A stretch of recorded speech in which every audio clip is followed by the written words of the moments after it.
അത്തരമാറ്റിൻ്റെ അടിപൊളി എപ്പിസോഡിലേക്ക് എല്ലാവർക്കും സ്വാഗതം.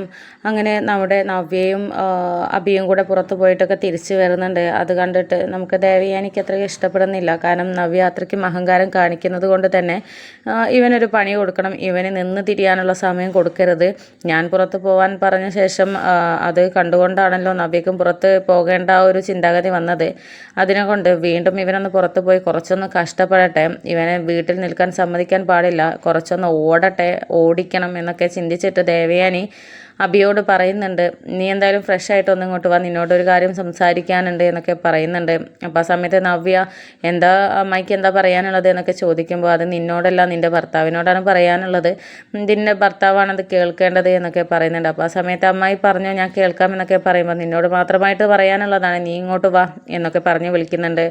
അങ്ങനെ ദേവയാനി അവിടെ നിന്ന് പോവുകയാണ്. ആ സമയത്ത് നവ്യ ചൂടാവുന്നുണ്ട്, നീ എന്താ അമ്മായി ഓരോന്ന് പറയുമ്പോൾ അതനുസരിച്ച് എല്ലാം അനുസരിച്ച് നിൽക്കുന്ന പട്ടിയെ പോലെ നിൽക്കുന്നത്, അതൊന്നും അത്ര നല്ലതല്ല, ഇതിലെന്തൊക്കെ ദുരൂഹതയുണ്ട്, നിന്നെയൊന്നും വിശ്വസിക്കാൻ കൊള്ളത്തില്ല എന്നുള്ളത് ഒരു ഉപബോധ മനസ്സിൽ കിടക്കുന്നത് കൊണ്ട് തന്നെ എനിക്ക് ചില സംശയങ്ങളൊക്കെ വരികയാണ്. അഭി എന്താ നീ ഒന്ന് അവർ ഓരോന്ന് പറയുമ്പോൾ എതിർക്കാത്തത് എന്നൊക്കെ പറയുന്നുണ്ട്. അപ്പോൾ ആ സമയത്ത് എന്ത് ചെയ്യാൻ, അമ്മായിയായി പോയില്ലേ, അതുകൊണ്ടാണ്, അല്ലാതെ വേറൊരർത്ഥവും നീ ഇതിൽ കാണണ്ട എന്നൊക്കെ പറയുന്നുണ്ട്. എന്നിട്ട് ദേവയാനിയുടെ അടുത്തോട്ട് പോവുകയാണ് അഭി.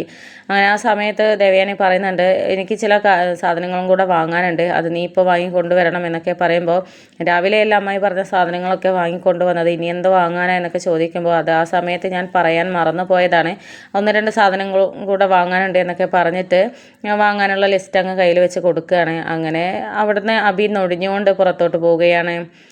അങ്ങനെ അഭി സൂപ്പർ മാർക്കറ്റിൽ എത്തുകയാണ്. ആ ഒരു സമയത്താണ് അന്ന് കണ്ട ജ്വല്ലറിയിൽ വെച്ച് കണ്ട ആ ഒരു പഞ്ചാബിക്കാരനെ നമ്മുടെ സൂപ്പർ മാർക്കറ്റിൽ വെച്ച് കാണുന്നത്. അത് ആദർശാണ്, പക്ഷെ അത് അഭിക്ക് അറിയുന്നുണ്ടായിരുന്നില്ല.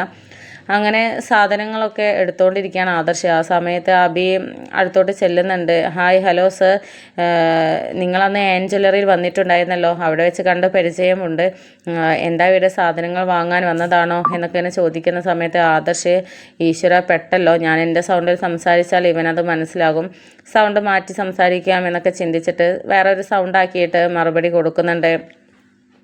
അങ്ങനെ പിന്നീട് അഭിയുടെ മനസ്സിൽ ഇയാളുടെ കൂടെ ഒന്ന് കൂട്ടുകൂടുന്നത് നല്ലതാണ്, എങ്ങാനും ഇയാളുടെ കൂടെ കൂടിയിട്ട് എന്തെങ്കിലും ഒരു പോസ്റ്റൊക്കെ കിട്ടുകയാണെങ്കിൽ നമ്മൾ ലെവലിൽ എത്തുമല്ലോ, അത്രയ്ക്കും വലിയ ടീംസ് എന്നാണല്ലോ അവരുടെ സംസാരത്തിൽ നിന്ന് തോന്നിയത് എന്നൊക്കെ ഇങ്ങനെ ചിന്തിക്കുന്നുണ്ട്. അങ്ങനെ പിന്നീട് ആദർശ് അവിടെ നിൽക്കുന്നത് പന്തിയല്ലാന്ന് തോന്നിയിട്ട് പിന്നെ കാണാം എന്നൊക്കെ പറഞ്ഞിട്ട് അവിടെ നിന്ന് പോവുകയാണ്.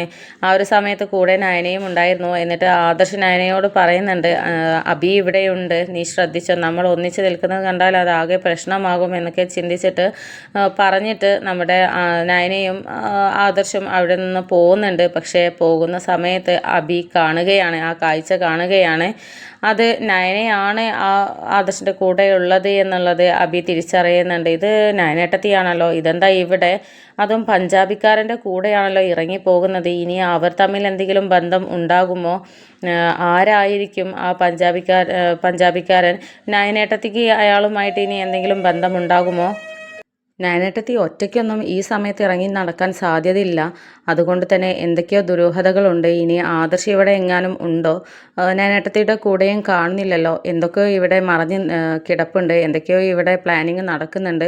എന്തായാലും ഇവരെയൊക്കെ ഒന്ന് പിന്തുടർന്നേ പറ്റുകയുള്ളൂ. ഇനി പഞ്ചാബിക്കാരനും നയനയും ഒക്കെ ആയിട്ട് എന്തെങ്കിലും ബന്ധമുണ്ടോ, അതുവഴിയാണോ ഇനി ജ്വല്ലറിയിൽ എത്തിയിട്ടുള്ളത് എന്നുള്ള ആ ഒരു ചിന്തയൊക്കെ അഭിയുടെ മനസ്സിലോട്ട് വരികയാണ്. എന്നിട്ട് എന്തായാലും ശ്രദ്ധിച്ചേ പറ്റുകയുള്ളൂ, കുടുങ്ങാതിരിക്കാനുള്ള എല്ലാ വഴികളും നമ്മൾ നോക്കിയേ പറ്റുകയുള്ളൂ എന്നുള്ള ഒരു ചിന്ത അബിയുടെ മനസ്സിലോട്ട് വരികയാണ്.